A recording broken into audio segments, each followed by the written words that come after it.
Таємниця Боскомської долини.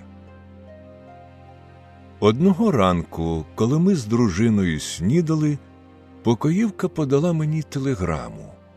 Вона була від Шерлока Холмса, і в ній говорилось: «Чи не могли б ви приділити мені пару днів? Мене щойно викликано телеграмою Західної Англії в зв'язку трагедією Боскомської долині. Буду радий, якщо поїдете зі мною. Повітря, пейзаж чудові.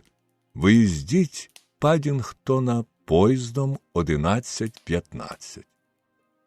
«Що ти йому відповіси, любий?» – спитала дружина, глянувши на мене.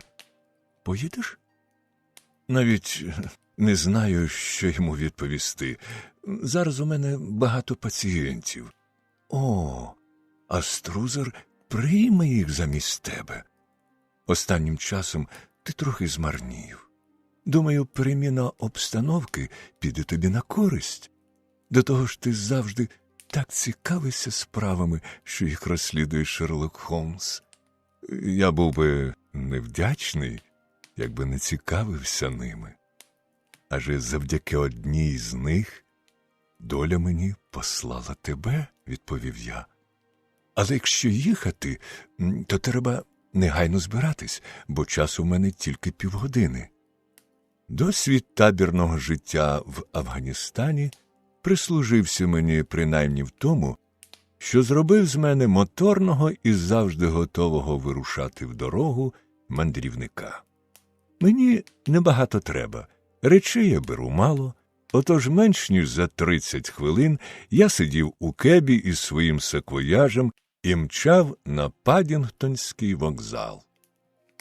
Шерлок Холмс походжав на платформі, сірий дорожній плащ і суконна кепка робили його високу худорляву фігуру ще вищою і худорлявішою. «Дуже добре, що ви прийшли, Вотсоне», – сказав він. «Я зовсім інакше почуваю себе, коли поряд людина, на яку можна цілком покластися. Місцева поліція або нічого не робить, або поводиться не безсторонньо. Якщо ви займете 2 місця в кутках, я візьму квитки». У купе були тільки ми з Холмсом та купа газет, які він приніс із собою. Холмс уважно їх читав, відриваючись лише для того, щоб записати щось і подумати над прочитаним. Так ми проїхали Рейдінг. Раптом він скатав газети в один величезний сувій і закинув його в багажну сітку. «Ви що-небудь чули про цей випадок?» – спитав він. «Ані слова. Ось уже кілька днів я не заглядаю в газети». Лондонська преса не подавала надто детальних звітів. Я оце тільки що проглянув усі останні газети, щоб вивчити подробиці. З того, що мені тепер відомо, нас чекає одна з тих начебто нескладних справ, які в кінцевому підсумку виявляються надзвичайно важкими. Це звучить трохи парадоксально, але це чиста правда. Винятковість майже завжди дає ключ для розгадки. Що невиразніший і банальніший злочин, то важче виявити злочинців. Та хоч би як там було, в нашому випадку на сина вбитого падають дуже серйозні підозри. Отже, це вбивство? Є таке припущення. Я нічого не прийму на віру, поки не ознайомлюся з усіма обставинами. Зараз я в кількох словах, наскільки мені самому пощастило в ній зорієнтуватися, змалюю вам ситуацію. Боскомська долина – це сільська місцевість недалеко від Росса в графстві Хартфордшир. Найбільший землевласник у тих краях – містер Джон Тернер, який розбагатів у Австралії і кілька років тому повернувся на батьківщину. Одну зі своїх ферм, а саме Хазерлі, він віддав в оренду містеру Чарльзу Маккарті, теж колишньому австралійцю. Вони познайомились у тій колонії, отож природно на новому місці оселилися якомога ближче один до одного. Тернер, безперечно, був багатший, тому Маккарті зробився його орендарем. Проте, здається, вони залишилися друзями і були на рівній нозі, бо їх часто бачили разом.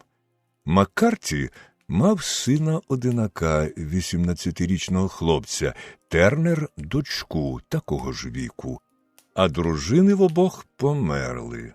Обидві родини явно уникали товариства англійських сусідів і жили самотнім життям, хоч Маккарті любили спорт і їх часто бачили на місцевих кінських перегонах. Маккарті тримав слугу й покоївку. У Тернера було велике домашнє господарство і принаймні з півдюжини слуг. Оце й усі відомості, що їх мені пощастило зібрати про обидві родини. Тепер про саму подію. 3 червня, тобто минулого понеділка, Маккарті близько 3 години вийшов із свого дому в Хазерлі і подався до Боскомського ставка, власне, невеличкого озерця, утвореного річечкою, що тече Боскомською долиною. Вранці він їздив разом зі своїм слугою в Рос і сказав йому, що повинен поспішати, бо о 3 годині у нього важливе побачення. З того побачення живим він не повернувся. Від ферми в Хазерлі до Боскомського ставка чверть милі. І поки старий Маккарті йшов туди, його бачило 2 людей. Однією з них була стара баба, в газетах її ім'я не згадується, другим – Вільям Краудер, лісник, якого містер Тернер найняв охороняти дичину. Ці свідки твердять, ніби містер Маккарті йшов один. Лісник додає, що за кілька хвилин після зустрічі з містером Маккарті він побачив його сина, Джеймса Маккарті, який прямував у той же бік з рушницею на руці. Наскільки я розумію, батько в цей час ще не зник у лісника з очей, а син ішов слідом за батьком. Лісник спочатку забув про цю зустріч і згадав про неї лише ввечері, почувши про трагедію. Обох Маккарті бачили й після того, як Вільям Краудер, лісник, розминувся з ними. Боскомський ставок оточує густий ліс, а край води росте трава й очерет. Пейшенес Морен, 14-річна дочка сторожа Боскомського маєтку, рвала в лісі квіти. Дівчина твердить, що в той час, як була там, вона бачила край лісу біля озерця містера Маккарті та його сина, які, так їй здалося, люто сварилися. Вона чула, що містер Маккарті-старший обзивав сина образливими слівцями і що останній зняв руку, ніби намірявся вдарити свого батька. Її так злякала ця сварка, що вона втекла звідти, а прибігши додому, розповіла матері, що біля Боскомського ставка лаються старий і молодий Маккарті, і що вони, мабуть, поб'ються. Ледве вона встигла розповісти це, до сторожки вбіг молодий Маккарті і сказав, що знайшов свого батька вбитим у лісі, і попросив сторожа допомогти йому. Він був страшенно схвильований, без рушниці, без капелюха, а на правій руці й рукаві помітно було плями свіжої крові. Сторож погодився, і вони прийшли до мертвого тіла, що лежало на траві біля ставка. Голову покійника було розтрощено кількома ударами, завданими якоюсь важкою й тупою зброєю. Пошкодження були такі, ніби їх завдано прикладом синової рушниці, що валялась там таки на траві за кілька кроків від тіла. Юнака зразу ж заарештували. У вівторок слідство винесло вердикт – навмисне вбивство. У середу молодий Маккарті став перед мировим суддею в Россі. який передав справу на розгляд найближчої виїзної сесії суду присяжних. Таким є основні факти, що потрапили в поле зору слідчого й поліції. Важко навіть уявити більш прозору справу, зауважив я. Ніколи побічні докази не вказували на злочинця так безпомилково, як у цьому випадку. Побічні докази – річ дуже ненадійна, замислено відповів Холмс. Іноді здається, що вони прямісінько свідчать про одне, але якщо почати розглядати такі докази трохи під іншим кутом зору, то вони можуть з не меншою переконливістю свідчити про прямо протилежне. Та доводиться визнати, для юнака обставини складаються надзвичайно погано. Зовсім не виключено, що він справді злочинець. Проте знайшлися люди, серед них міс Тернер, дочка сусіда-землевласника, які вірять у невинність молодого Маккарті. І тому запросили Лестріда. Ви, мабуть, пам'ятаєте його в зв'язку з етюдом у ясно-червоних кольорах, щоб він повернув справу у сприятливий для юнака бік. Лестрид, зайшовши в безвихідь, передав її мені, внаслідок чого два джентльмени середнього віку мчать на захід із швидкістю 50 миль на годину, замість того, щоб безжурно перетравлювати сніданок удома. «Боюсь, факти надто очевидні», – сказав я, – «і вам не пощастить розхитати впевненість в обґрунтованості звинувачення. Немає нічого облуднішого, ніж очевидні факти», – відказав, сміючись, Холмс. «Крім того, ми можемо випадково натрапити на які-небудь інші такі ж очевидні факти, які зовсім неочевидні для містера Лестрида. Ви досить добре мене знаєте, що подумати, ніби я вихваляюсь, коли кажу, що я або підтверджу, або спростую його висновки, причому з допомогою прийомів, які він не здатний не тільки застосувати, а навіть зрозуміти. Взяти хоча б перший ліпший приклад. Мені абсолютно ясно, що вікно у вашій спальні з правого боку. Але маю великі сумніви, чи помітив би містер Лестрейд таку самоочевидну річ. Але яким чином? Мій дорогий друже, я добре вас знаю. Мені відома притаманна вам військова охайність. Голитеся ви щоранку, цієї пори року ще й при сонячному світлі, але з того, що ліва частина обличчя у вас виголена гірше, а внизу щелепи й зовсім неакуратно, мені цілком ясно, що вона освітлена гірше, ніж права.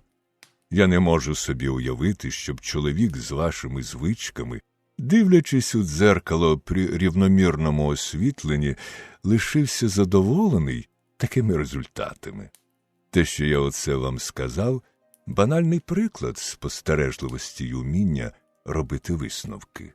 В цьому й полягає моє ремесло, яке, можливо, прислужиться нам у майбутньому розслідуванні. В процесі дізнання виявлено одну чи дві деталі, вартих того, щоб над ними поміркувати. Що це за деталі? Виявляється, молодого Маккарті заарештували не на місці злочину, а після того, як він повернувся на ферму Хазерлі. Коли поліцейський інспектор повідомив його про арешт, він зауважив, що зовсім не здивований почути це і що заслуговує навіть більшого. Таке висловлювання мало цілком природний ефект.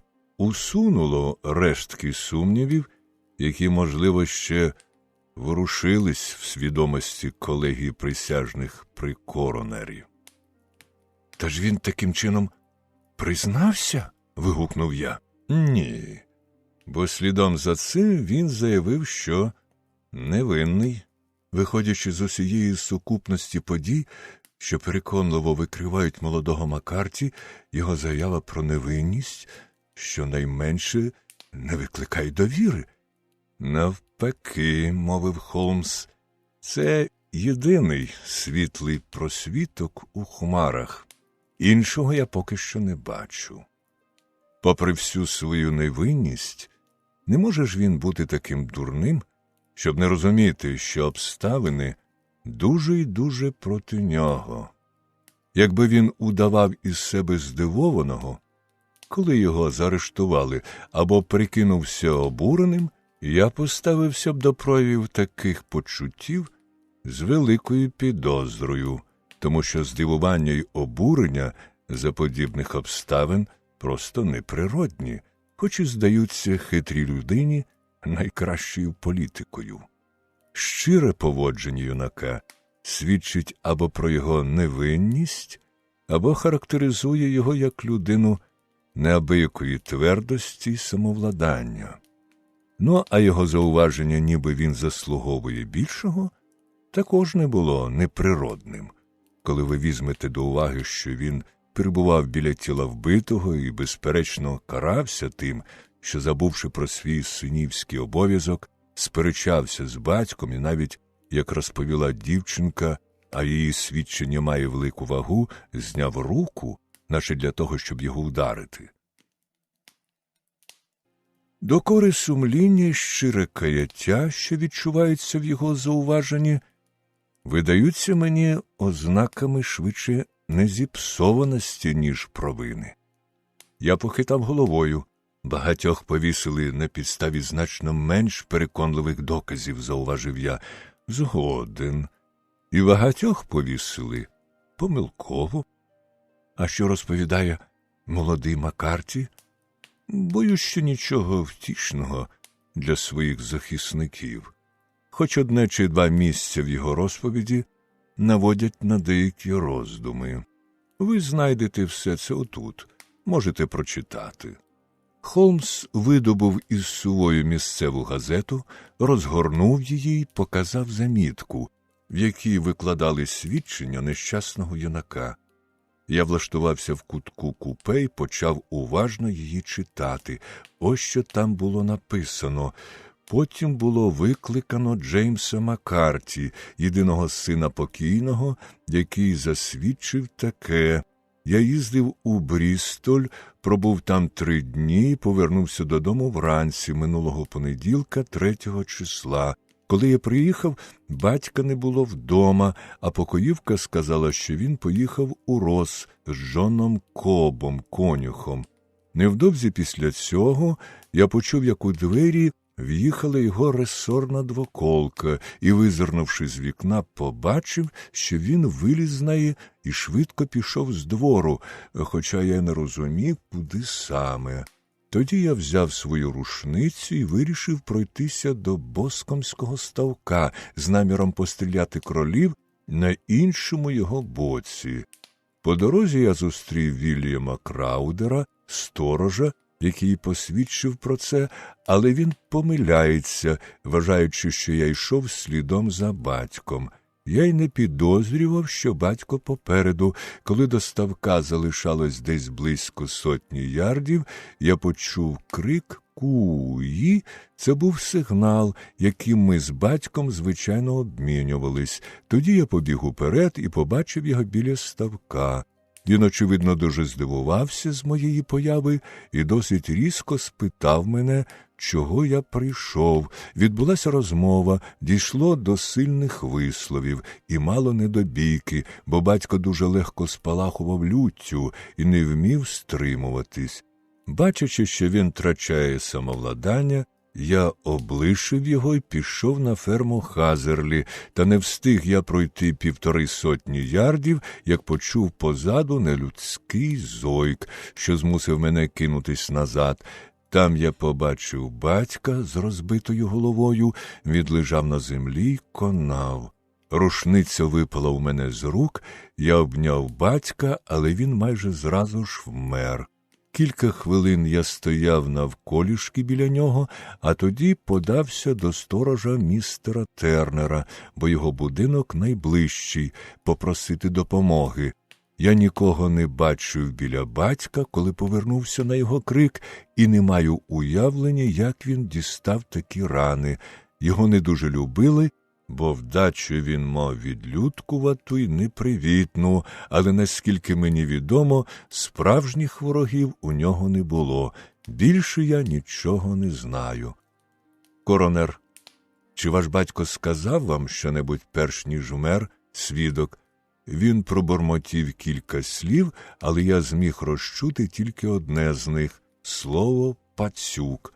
Коронер: що ви з нього зрозуміли? Свідок: воно не мало для мене ніякого сенсу. Я подумав, що він марить. Коронер: з якого приводу почалася остання сварка між вами і вашим батьком? Свідок: мені не хотілося би відповідати на це запитання. Коронер: на жаль, я змушений наполягати на відповіді. Свідок: але для мене це неможливо. Запевняю вас, що розмова з батьком не мала відношення до трагедії, яка потім сталася. Коронер: це вирішить суд.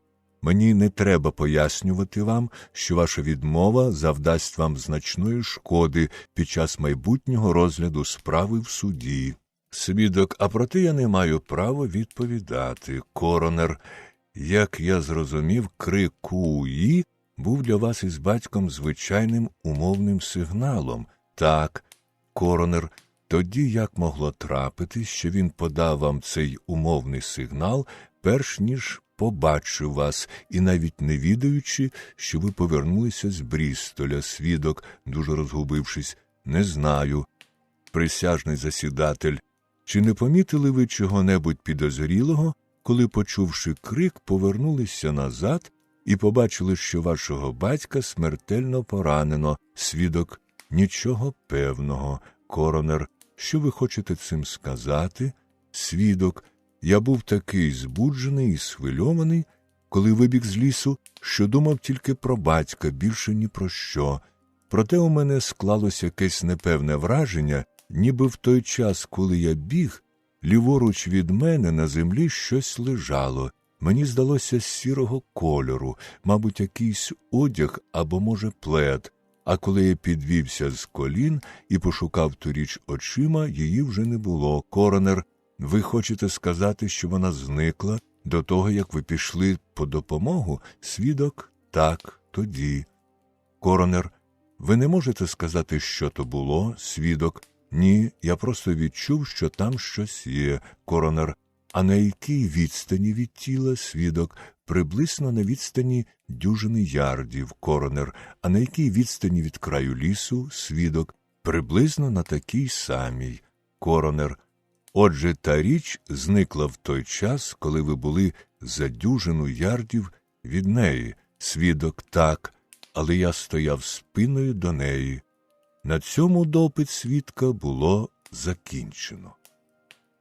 Я бачу, сказав я під кінець допиту, коронер своїми зауваженнями досить таки допік молодому Маккарті.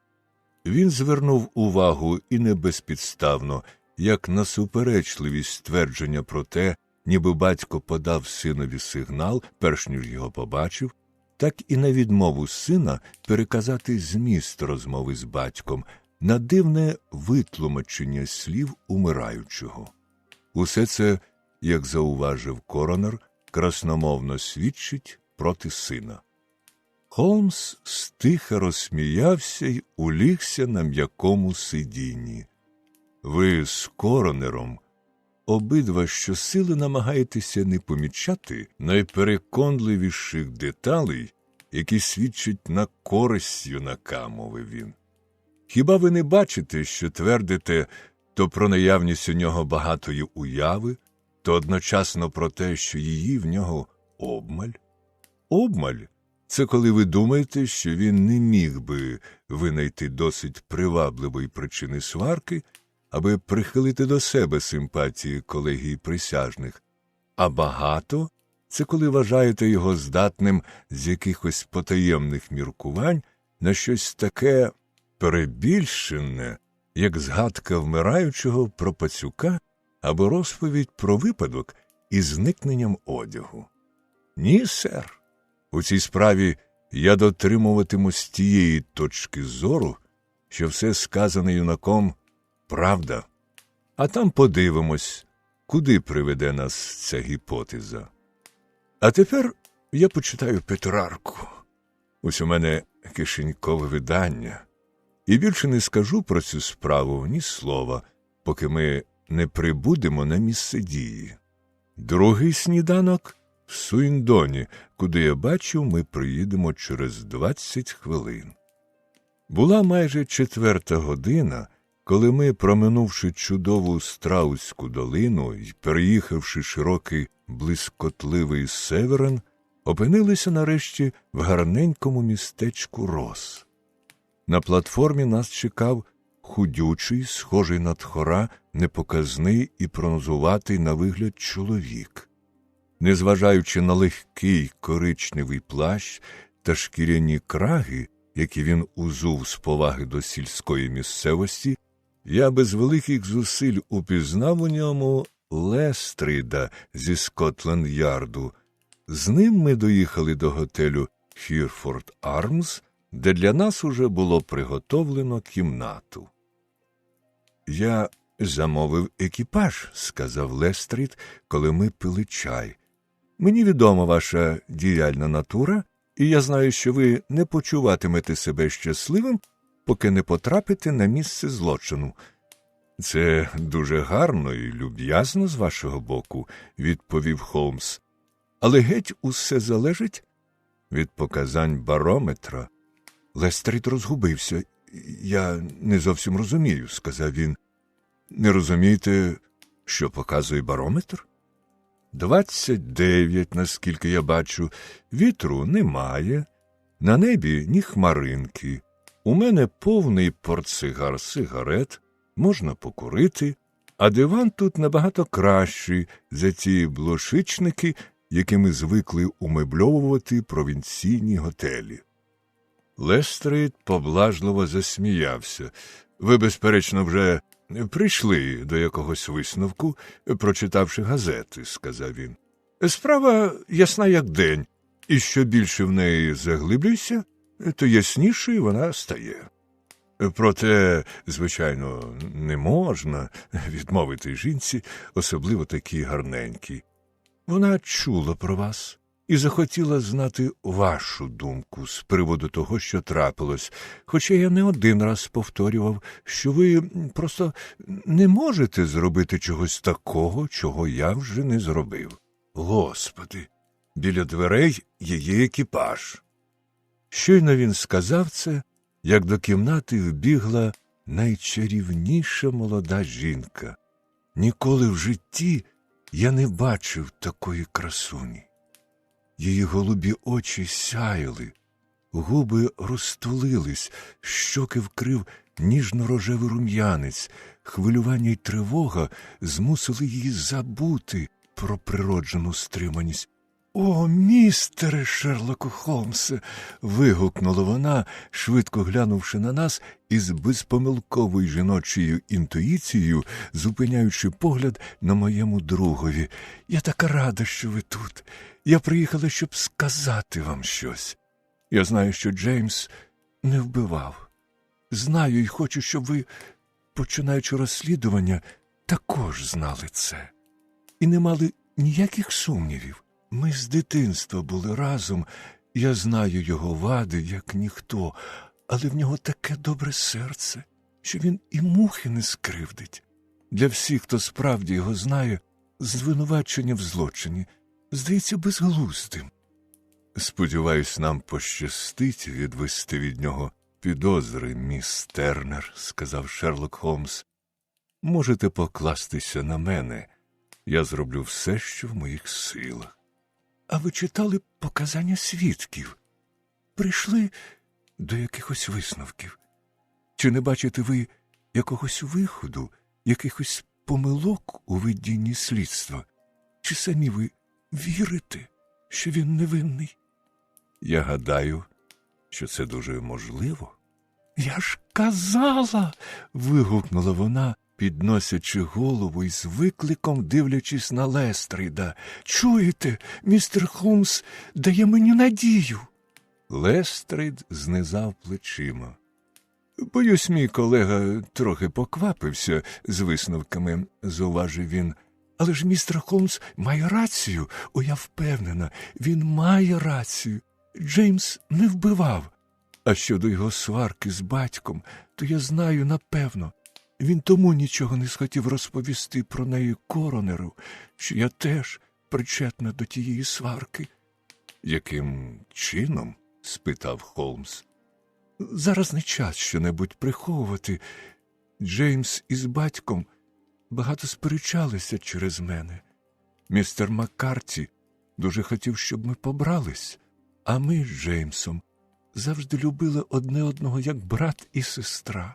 Він ще молодий, мало знає життя, і він, як і слід було чекати, поки що не бажав робити нічого такого. Через це й траплялись сварки. Я впевнена, що й остання була однією з них». «А ваш батько?» – спитав Холмс. «Чи був він схильний до такого шлюбного союзу?» «Ні, він також був проти. Ніхто, крім містера Маккарті, не хотів його». Її свіже юне личко враз вкрилось рум'янцем, коли Холмс метнув на неї своїм гострим, допитливим поглядом. «Дякую вам за ці відомості», – сказав він. «Чи зможу я побачитися з вашим батьком, якщо завітаю до вас завтра?» «Боюсь, лікар не дозволить цього». «Лікар? Так, лікар. Хіба ви не чули? Уже багато років бідний татусь не здужує, а це нещастя остаточно його підкосило. Тепер він у ліжку, і доктор Вілоу скаже, що здоров'я в нього геть зруйноване, а нерви нікуди не годяться. Містер Маккарті був тут єдиною живою людиною, яка знала тата в давні часи в штаті Вікторія в Австралії». «Ага, у Вікторії. Це дуже важливо». «Так, на копальнях». «Цілком вірно. На золотих копальнях, де, наскільки я розумію, містер Тернер і збив статки». «А вже ж так. Дякую вам, міс Тернер. Ви істотно мені допомогли». «Обов'язково повідомте мене, якщо матимете завтра якісь новини. Ви, певна річ, підете до Джеймса у в'язницю. О, якщо ви його побачите, містере Холмсе, будь ласка, скажіть йому, що я знаю, він невинний». «Неодмінно скажу, міс Тернер». «А тепер я повинна повернутись додому, бо тато дуже хворий і неймовірно без мене нудиться. До побачення, і нехай Бог допоможе вам у всьому». Вона вийшла з кімнати так само імпульсивно, як і війшла. І з вулиці до нас долинув стукіт коліс її екіпажа. «Мені соромно за вас, Холмсе», – з гідністю мовив Лестрейд по кількохвилинній мовчанці. «Нащо ви відроджуєте надії, які повинні розвіяти? Я не з надто чутливих, але ви вчинили жорстоко». «Здається, я бачу шлях до того, щоб виправдати Джеймса Маккарті», – сказав Холмс. «Ви маєте дозвіл на побачення з ним у в'язниці?» «Маю, але тільки для нас двох». «Тоді я міняю своє рішення нікуди не виходити з готелю. Чи встигнемо ми з'їздити поїздом у Хірфорд, щоб побачити його ще сьогодні ввечері?» «Звичайно, встигнемо. В такому разі їдьмо, Вотсоне. Боюсь, вам буде дуже нудно, але години за дві я повернусь». Я провів їх до станції, поблукав вулицями містечка, а тоді повернувся в готель, де ліг на диван і спробував зацікавити себе бульварним романом. Проте сюжет цього твору, порівняно з незбагненною таємницею, над якою ми морочилися, виявився нікчемним і беззмістовним. Думки мої мимоволі мандрували від описуваних у книжці подій до похмурої дійсності, І, пожбуривши кінець кінцем ту книжку через усю кімнату, я поринув у роздуми про події дня. Якщо розповідь цього нещасного молодика абсолютно правдива, то яка чортівня, яке несподіване й незвичайне лихо скоїлось там протягом того часу, коли він залишив батька, і хвилиною, коли стривожений криком, бігом повернувся на узлісся. То мало бути щось неймовірно жахливе. Що ж то було? Чи не міг би характер пошкоджень підказати чогось моїй медичній інтуїції? Я подзвонив і попросив принести останній номер місцевої щотижневої газети з дослівним звітом про розслідування справи. В показаннях хірурга стверджувалось, що задня третина лівої тім'яної кістки і ліва половина потиличної кістки розтрощені сильним ударом, завданим якимось тупим предметом. Я намацав це місце на своїй власній голові. Ясно, так ударити можна тільки ззаду. Ця обставина деякою мірою свідчила на користь звинуваченого, бо під час сварки, це бачили, він стояв обличчям до батька. А проте цьому не можна було надавати надто великого значення, тому що старий міг відвернутись, а потім його вдарили. Все ж, мабуть, варто звернути на це увагу Холмса. Потім оте дивне згадування умираючим пацюка. Що воно могло означати? Навряд чи це марення. Людина, яка вмирає від раптового удару, як правило, не марить.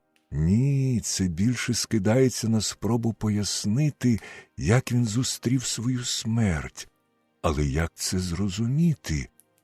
Я довго сушив собі голову, намагаючись придумати хоч якесь вірогідне пояснення цього. Та ще загадкова пригода з отим сірим одягом, що його бачив молодий Маккарті. Якщо він каже правду, то вбивця, очевидно, щось загубив, коли тікав. Найвірогідніше пальто, але в нього вистачало нахабства повернутись і взяти його за спиною в сина в ту хвилину, коли той стояв навколішки біля батька на відстані 10 кроків.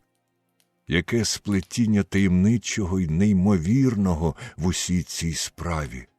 Мене не дивувала думка Лестрейда, всупереч їй я безмежно вірив у проникливість Холмса, і поки кожний свіжий факт зміцнював, здавалось, його переконаність у невинності молодого Маккарті, я не втрачав надії. Шерлок Холмс повернувся пізно.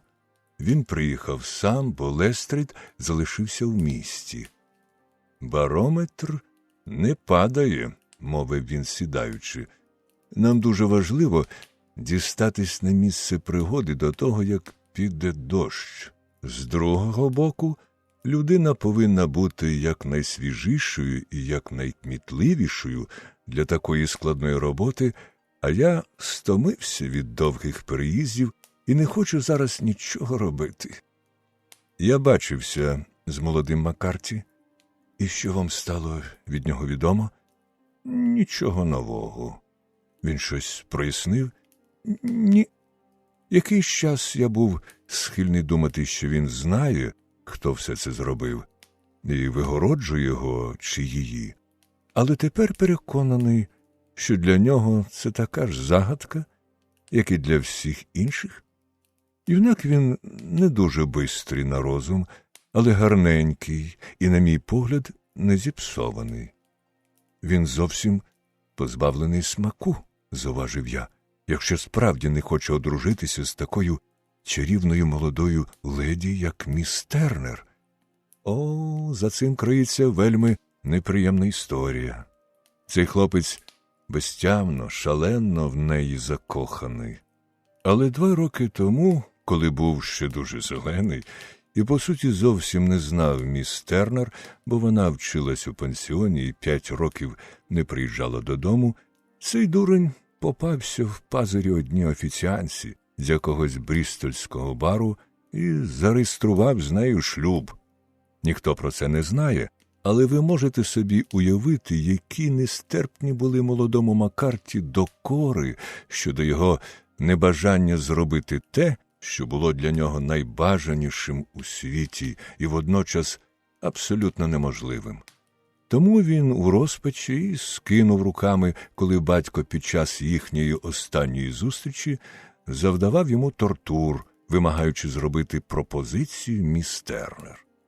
З другого боку, він не мав засобів до існування, а батько, який був, на загальну думку, дуже суворою людиною, вигнав би його геть з дому, якби дізнався про правду. Останні 3 дні молодик провів у Брістолі зі своєю дружиною-офіціанткою, і батько не знав, де він.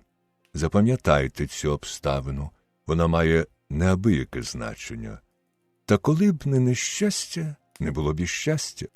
Бо офіціантка, дізнавшись з газет, що на її чоловіка впала тяжка підозра і що його, мабуть, повісять, зразу ж вирішила розірвати з ним усі стосунки і написала йому листа, що вже має іншого чоловіка з Бермудської верфі.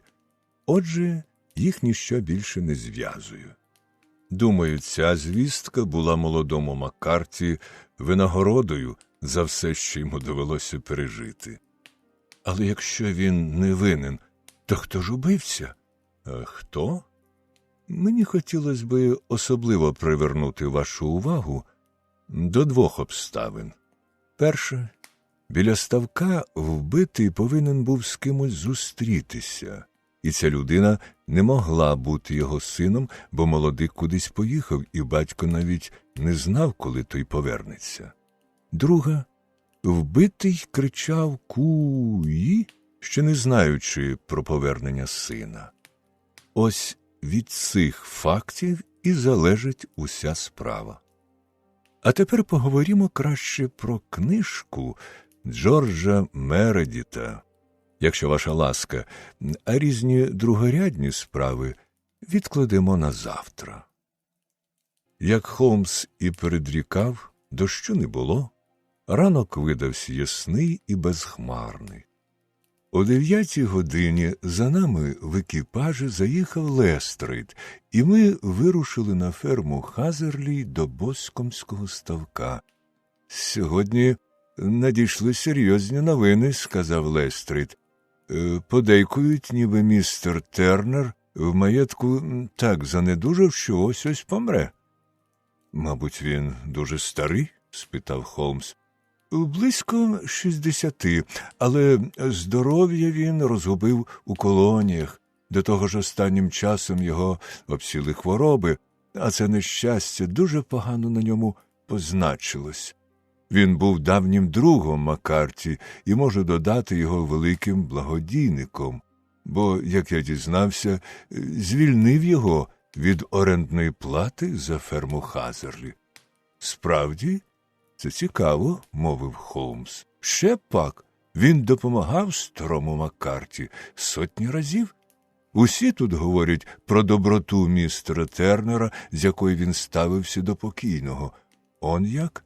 А чи не здається вам трохи незвичайним, що цей Маккарті, чоловік, як з'ясувалось, небагатий і всім зобов'язаний Тернеру, веде розмови про одруження свого сина з Тернеровою дочкою, майбутньою спадкоємницею маєтку, в такому самовпевненому тоні, ніби все залежить тільки від того, чи буде зроблено їй пропозицію, а все інше додасться.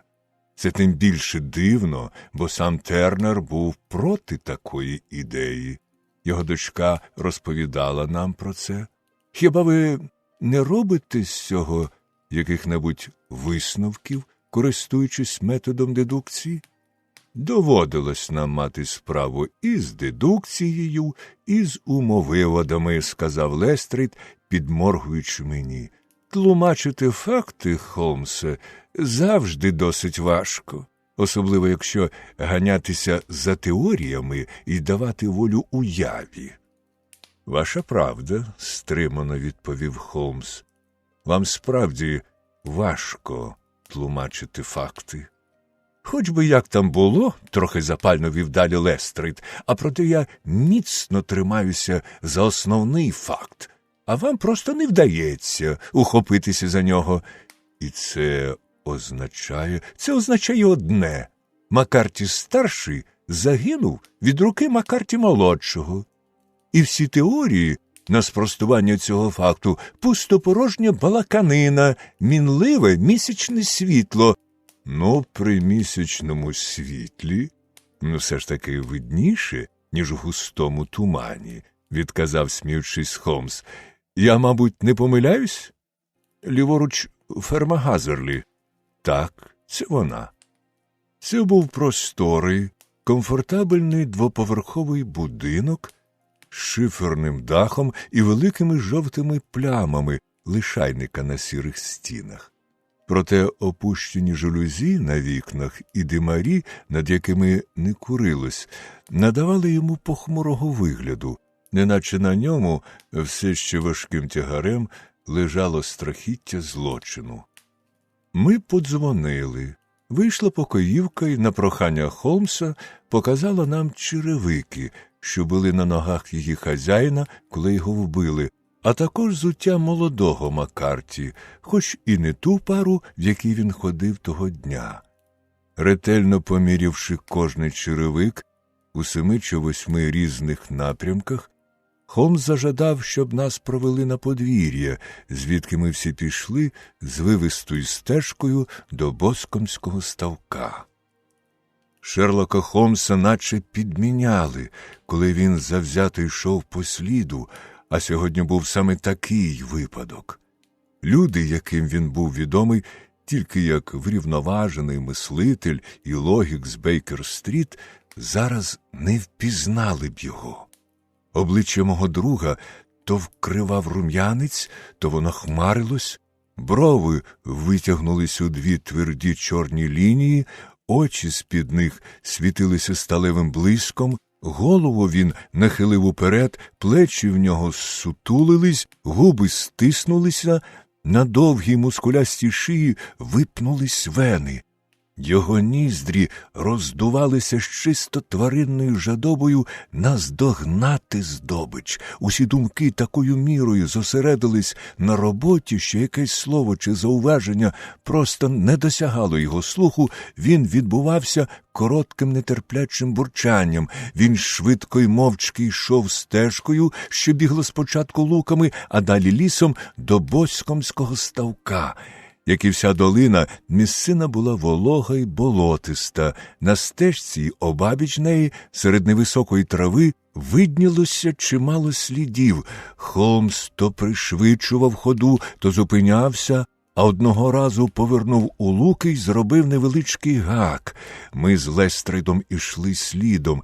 Детектив мав байдужий і зневажливий вигляд, а я спостерігав за своїм другом з великою цікавістю, бо беззастережно вірив, що кожну його дію спрямовано на досягнення певної мети. Боскомський ставок, маленьке озерце, завширшки близько 50 ярдів і оточена з усіх боків заростями очерету, знаходиться на межі ферми Газерлі і приватним мисливським угіддям маєтного містера Тернера. Понад лісом, що тягнувся вздовж його найдальшого краю, видно було червоні шпилі.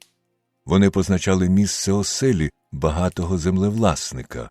З боку ферми Газерлі біля ставка росте густий ліс, і тільки вузька смужка вологої трави, завширшки в 20 кроків, відділяє край цього лісу від очерету вздовж води.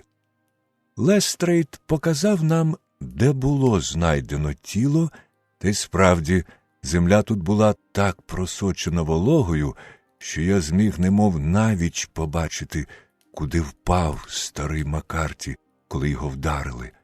А Холмсу, як я зрозумів з його напруженого обличчя і пильного погляду, треба було багато прочитати на притолоченій траві. Він кидався на всі боки, немов мисливський пес, що йде по сліду, а потім звернувся до нашого супутника. «Нащо ви залазили в ставок?» – спитав він. «Шукав у воді граблями. Припускав, що там може бути якась зброя або інші речові докази. Але як ви здогадались? Мені ж ніколи. Ви накульгуєте на ліву ногу скрізь її сліди. Їх навіть кріт побачить, а там в очереті вони зникають. О, як було просто, якби я потрапив сюди раніше, цього стада буйволів, що стоптало геть усе. А ось тут побували ті, хто прийшов із сторожем. Вони знищили всі сліди на 6 чи 7 футів навколо вбитого. Але ось 3 окремі сліди, залишені одними й тими самими ногами. Холмс дістав лупу і, розстеливши свій водонепроникнений плащ, ліг на землю, щоб краще бачити, і говорив, звертаючись швидше до себе, ніж до нас: «Ось сліди молодого Маккарті. Двічі він тут пройшов, а один раз пробіг, бо підошви відбилися чітко, а сліди підборів майже непомітні. Це підтверджує його розповідь. Він побіг, коли побачив, що його батько лежить на землі. Отут сліди старого Маккарті, він походжав туди й назад. А це що? О, це слід рушничного приклада. Син стояв і слухав. А це, що ми маємо тут? Хтось ішов навшпиньки. Навшпиньки. Квадратні якісь незвичайні черевики. Прийшли, пішли, знов повернулись. Звичайно, взяти пальто. Звідки ж вони прийшли? Холмс кидався в різні боки, то гублячи слід, то знаходячи його знов, аж поки ми не опинилися край лісу в тіні великої берези, найбільшого дерева в тому місці. Холмс виявив ці сліди біля берези, знову ліг на землю і задоволено скрикнув. Він лежав довго, перегортав листі й сухе галуздя, збирав у конверт якусь, так мені здавалось, пилюку і вивчав у лупу не тільки землю, а навіть кору на цій березі, скільки міг дістати. На моховині лежав камінь з нерівними краями. Він також ретельно оглянув його і взяв з собою. Потім пройшов стежкою через ліс аж до великої дороги, де всі сліди губились. «Випадок, справді, надзвичайно цікавий», – мовив він, повертаючись до своєї природної манери висловлюватися. «Певно, отой сірий будинок праворуч – сторожка. Думаю, мені треба пройтись туди і переговорити з Мораном. Можливо, доведеться ще написати невеличку записку. Після того, як я це зроблю, можна повернутись у готель і поснідати. Ви йдіть до екіпажа, я скоро прийду». Не минуло й 10 хвилин, а ми були вже в екіпажі, їхали в Рос. Холмс уще тримав у руках камінь, знайдений у лісі. «Це може зацікавити вас, Лестриде», – мовив він, простягаючи камінь сищику. «Оцим вчинено вбивство. Я не бачу на ньому ніяких слідів, а їх немає. Як же тоді ви робите такий висновок?» Під ним росла трава. Він лежав там усього кілька днів. Ніяких ознак, звідки його взято, немає. Розмірами він такий самий, як і пошкодження на голові вбитого. Іншої зброї не існує. А вбивця – високий на зріст чоловік, лівша, накульгує на праву ногу, взутий у мисливські чоботи, на товстій підошві, в сірому пальті, палить індійські сигари, користуючися мундштуком, і носить у кишені тупий складаний ніж. Є ще кілька інших прикмет, але ці, мабуть, достатньо допоможуть нам у пошуках. Лестрейд засміявся. «Боюсь, я ще залишаюсь скептиком», – сказав він. «Теорії – річ дуже добра, але ми змушені мати справу з упертими англійськими присяжними». «Побачимо», – спокійно відповів Холмс. «Ви працюєте за своїм методом, а я працюватиму за своїм.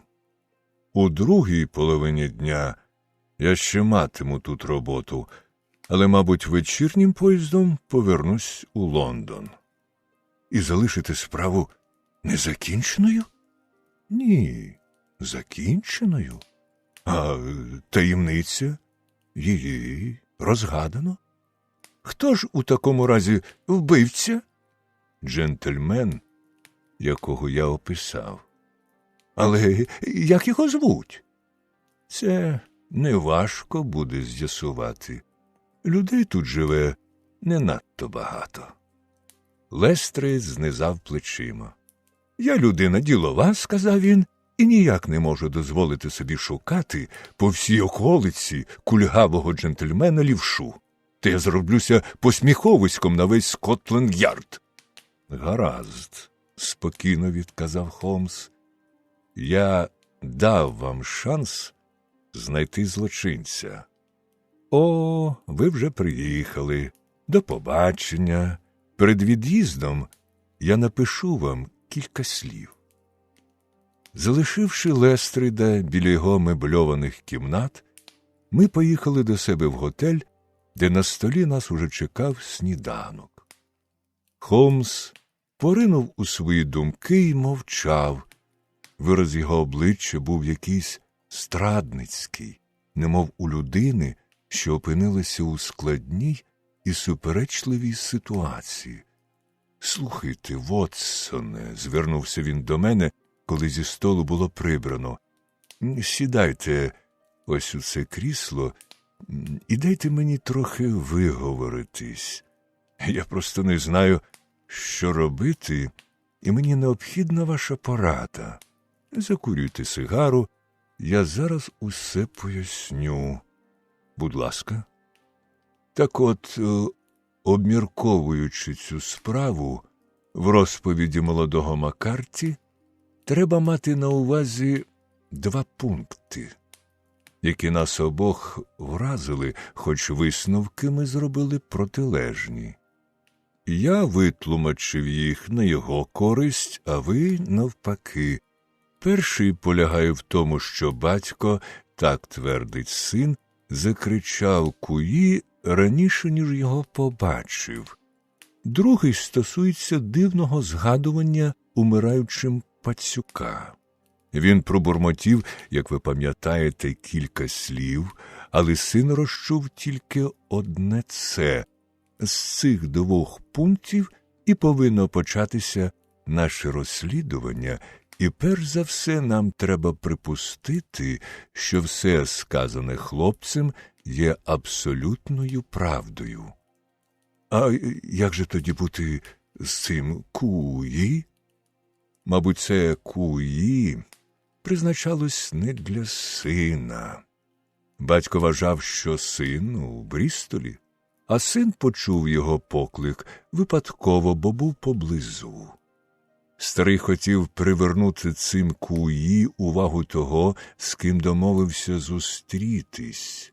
Але куї – чисто австралійський вигук, ним користуються тільки австралійці. Є всі підстави припустити, що людина, з якою Маккарті розраховував зустрітись біля Боскомського ставка, побував в Австралії, а пацюк? Шерлок Холмс дістав з кишені складений аркуш паперу і розгорнув його на столі. «Це карта штату Вікторія», – сказав він. «Я телеграфував учора ввечері в Брістоль, щоб мені її надіслали». Він затулив долонею частину карти. «Що тут написано?» «Ред», – прочитав я. «А зараз?» – він прибрав руку. «Баларет». Цілком справедливо. Саме це слово й вимовив умираючий, а син розчув тільки останній склад. Старий намагався вимовити ім'я свого вбивці, такий-то з Баларета. «Це дивовижно!» – вигукнув я. «Це очевидно. Таким чином, як ви бачите, коло моїх пошуків звузилось. Наявність сірого одягу була третім пунктом, який за умови, що син казав правду, не підлягає сумніву.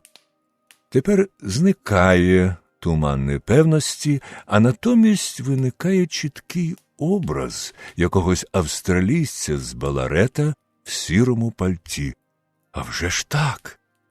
До того ж, він з місцевих жителів, бо до ставка можна підійти або з боку ферми, або з боку маєтку, де сторонні навряд чи будуть вештатись.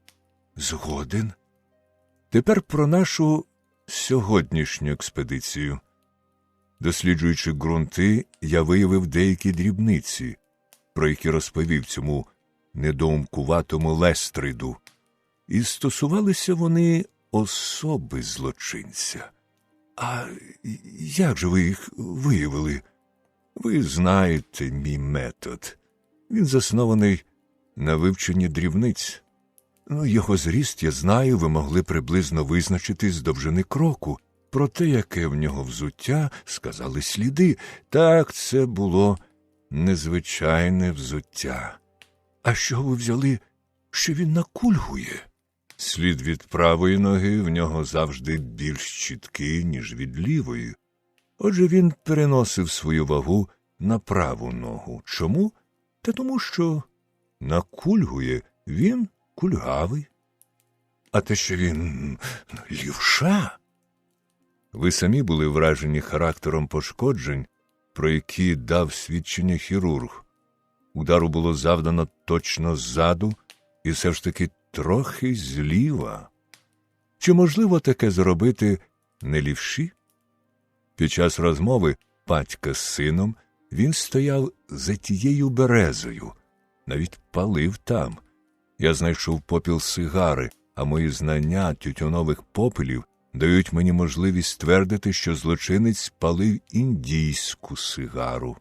Як вам відомо, я приділив певну увагу вивченню тютюнів, навіть написав невелику монографію про попіл 140 різних сортів сигарного і сигаретного, а також люлькового тютюну.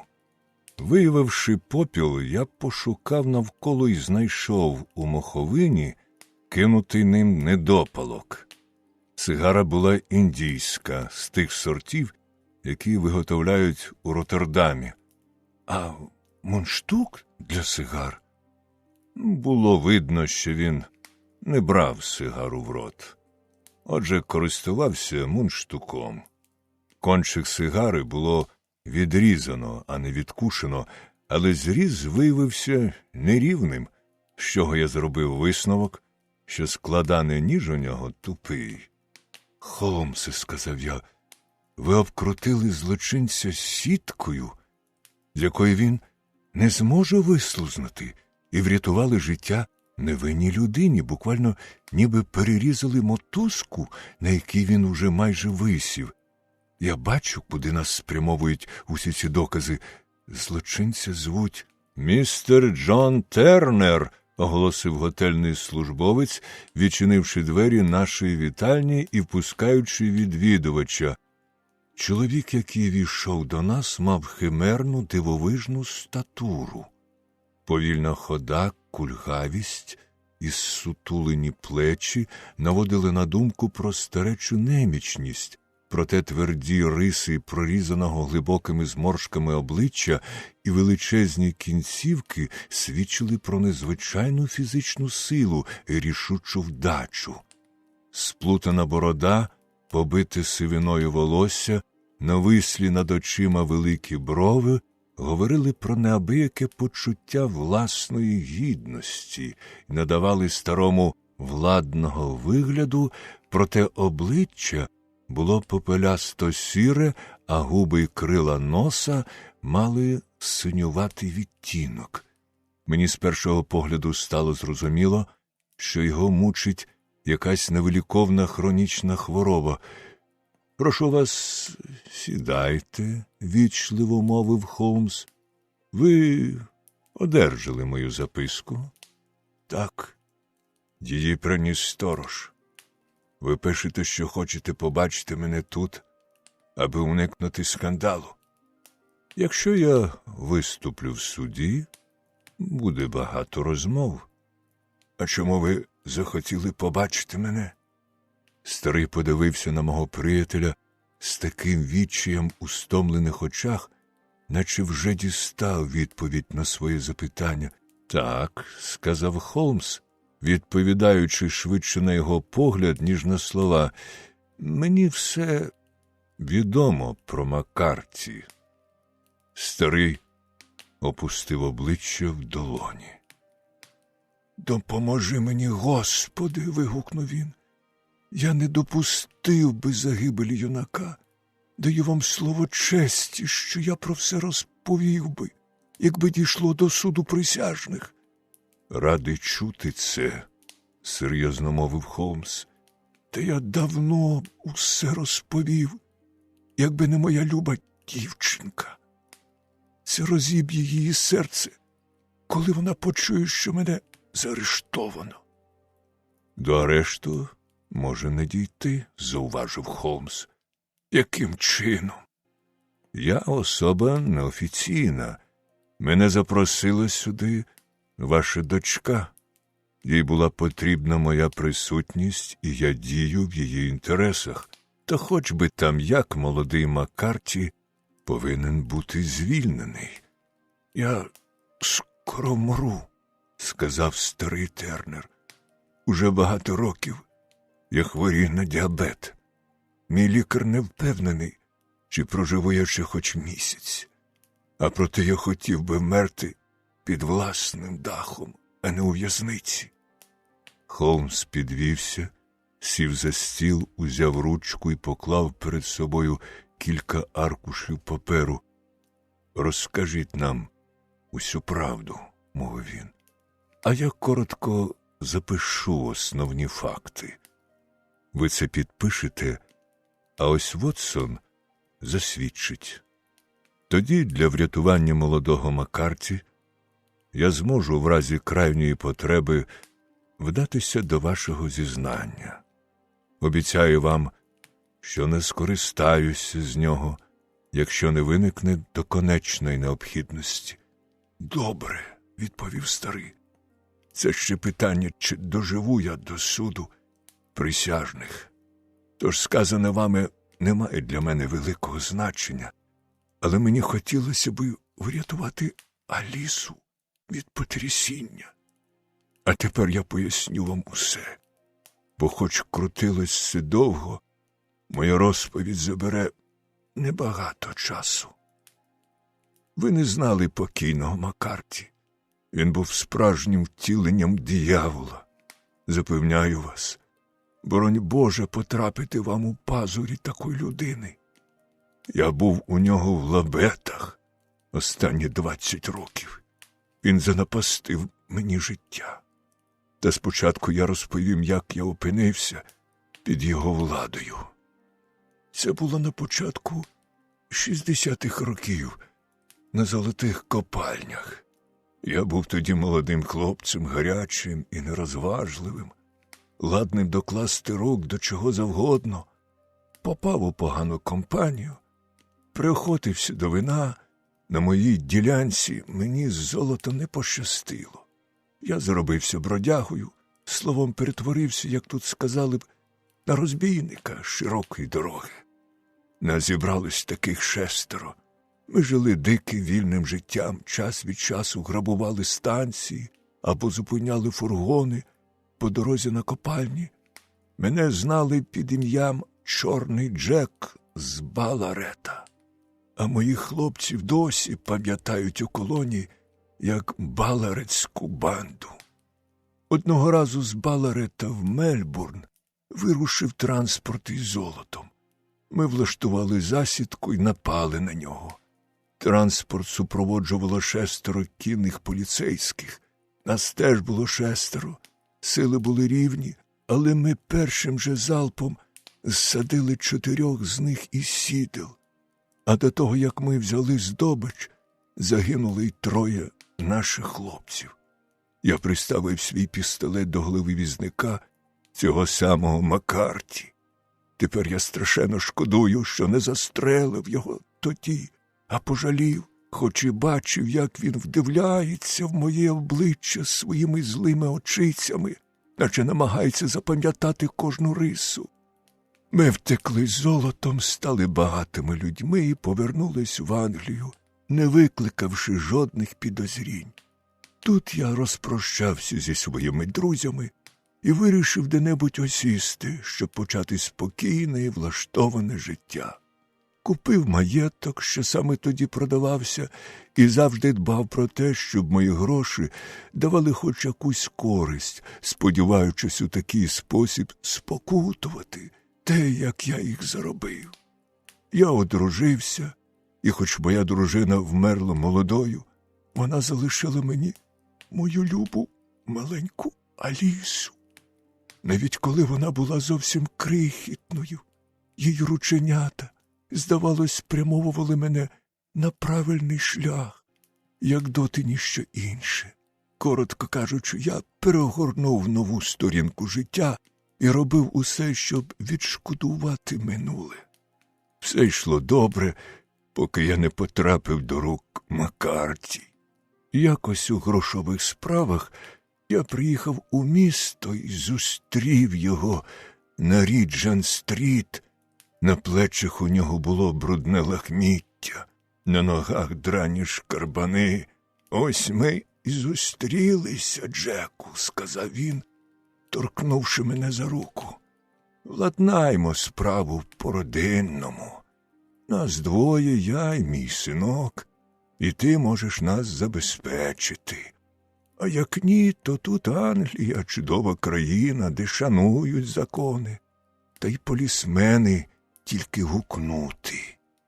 Ну, отак вони й приїхали сюди, на захід країни, і я не міг здихатись їх. Відтоді вони й жили на моїй кращій землі, вільній від орендної плати. Я не знав ні відпочинку, ні спокою. Мені не вдавалося нічого забути. Куди було не поткнуся, скрізь бачу його хитре усміхнене обличчя. І ставало дедалі гірше в міру того, як зростала Аліса, бо він скоро зрозумів, я боюся не так поліції, як того, що вона може про все дізнатися. Чого б і коли він не захотів, і хоч би що то було, я все давав йому, не сперечаючи землю, гроші, будинки, поки нарешті він не зажадав того, чого я не міг йому дати. Він зажадав Алісу. Його син, розумієте, виріс, моя дочка теж. А оскільки всі знали моє погане здоров'я, він подумав, що це чудовий хід, щоб його хлопець успадкував усю мою власність. Але тут я був непохитний. Я не міг допустити, щоб їхній проклятий рід змішався з моїм, хоч не можна сказати, що хлопець мені не подобався, але в його жилах текла кров його батька, і цього було досить. Я твердо стояв на своєму. Маккарті погрожував. Я сказав, що нехай він робить, яку хоче підлоту. Ми мали зустрітись біля ставка на півдорозі між нашими будинками, щоб поговорити остаточно. Коли я прийшов туди, то побачив, що він розмовляє з сином. Тому я закурив сигару і вирішив почекати за деревом, поки він буде сам. Але в міру того, як до мене доходив зміст розмови, вся моя лють і жорстокість ожили в моїй душі. Він примушував свого сина одружитися з моєю дочкою, нітрохи не турбуючись тим, як вона до цього поставиться, наче мова йшла про вуличну шльондру. Я аж божеволів на думку, що я і все найдорожче для мене перебуває під владою такої людини. Чи не можу я обірвати всі наші зв'язки. Я, вмираючий, охоплений розпачем чоловік, хоч я був би про здоровому розумі й сили не полишили мене, я розумів, що життя моє вже скінчилося. Але ж моє ім'я і моя дочка, те можна врятувати, якщо примусити замовкнути його бридкий язик. І я зробив це, містер Холмс. Зробив би це знову. Так, я вчинив тяжкий гріх, але спокута за нього – моє мученицьке життя.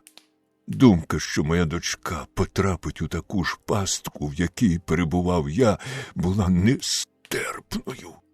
Я вдарив його без ніякого жалю, ніби то була гидка отруйна зміюка. На його зойк прибіг син, але я не встиг сховатися в лісі, хоч мені й довелось повернутися, щоб забрати пальто, яке я впустив, коли тікав. Ось вам щира правда, джентльмени. Все було саме так. Не мені вам бути суддею, сказав Холмс, коли старий підписав свої вимушені зізнання. Дай Боже, щоб ми ніколи не зазнавали таких спокус. Я про це не прошу, сер. І що ви маєте намір зробити? Беручи до уваги ваше здоров'я, нічого. Ви самі знаєте, що вам доведеться відповідати за свій вчинок перед значно вищим судом, ніж земний. Ваша сповідь залишиться в мене. Якщо Маккарті буде засуджено, мені доведеться скористатися з нею. Якщо ж ні, то жодний смертний ніколи її не побачить. І ваша таємниця, житимете ви чи помрете, буде у нас у безпеці. Тоді прощавайте, урочисто проказав старий, а коли настане ваша остання година, нехай вам буде легше на думку про той спокій, що ви його принесли на мою смертну постелю. Хитаючись і стрясаючись усім своїм величезним тілом, він повільно пошкандибав з кімнати. Хай допоможе нам Бог. По тривалій мовчанці мовив Холмс.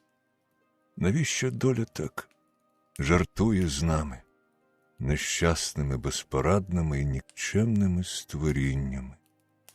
І коли я чую про випадок, подібний до цього, мені на згадку приходять слова Бекстера. Я кажу: ось іде Шерлок Холмс, якого хранить милість Божа. Суд присяжних під тиском численних свідчень на користь підсудного, переданих Холмсом у розпорядження адвокатів, виправдав Джеймса Маккарті. Старий Тернер прожив ще 7 місяців після нашої зустрічі. Нині його вже немає серед живих. І є надія, що син убитого і дочка убивці житимуть щасливо вкупі, не відаючи про чорну хмару, що гортає їхнє минуле.